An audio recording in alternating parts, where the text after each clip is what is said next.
Hey, healthy chefs, welcome back. Today, we're all about Nigerian cuisine, a true explosion of flavor and tradition. But sometimes we might crave a healthier approach to our favorite dishes.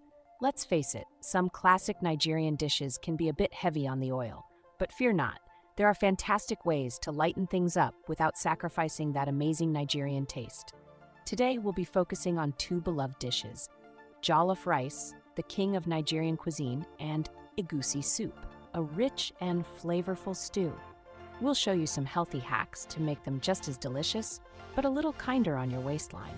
First up, the mighty jollof rice.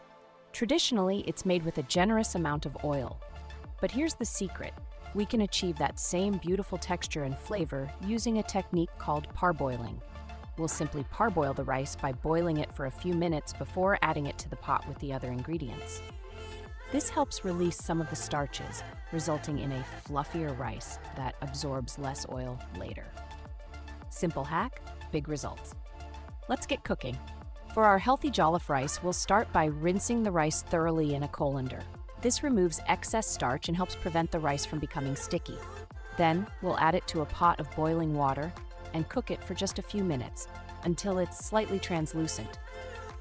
Remember, we don't want to fully cook the rice at this stage. The parboiling process will continue later when we simmer it with the other ingredients.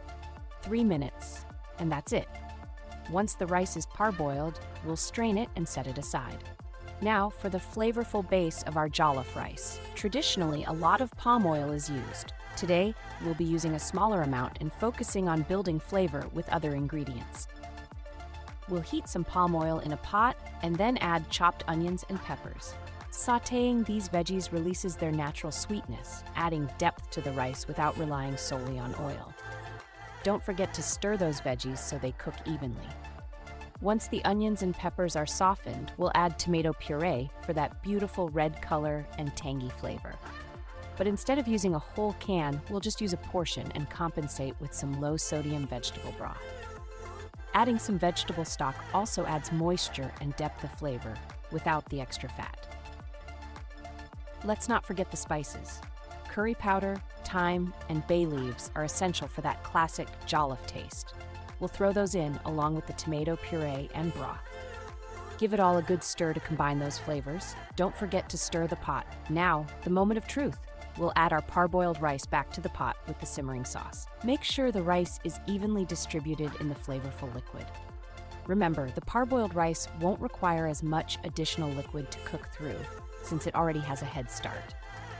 We'll bring it to a simmer, cover the pot, and let it cook for about 15 to 20 minutes, or until the rice is tender and all the liquid has been absorbed. Let the magic happen. While our jollof rice simmers, let's move on to another Nigerian favorite, egusi soup. Egusi soup is traditionally made with a generous amount of melon seeds, which adds a nutty richness, but also ups the fat content. Here's a healthy hack. We can actually roast some of the melon seeds for a deeper flavor and then use a smaller amount of blended melon seeds to thicken the soup. In a separate pot, we'll boil some of the melon seeds for about 10 minutes. Let the melon seeds boil. Once they're boiled, we'll drain them and transfer them to a pan for roasting. This roasting step intensifies the nutty flavor of the melon seeds. In the meantime, let's prepare the base of our egusi soup. We'll use chopped onions, tomatoes, and some leafy greens like spinach or kale for added nutrients. Heat oil in a pot and add chopped onions. We'll use a minimal amount of oil to sauté the chopped onions. Traditionally, some protein sources like fatty cuts of meat or fish are added to egusi soup.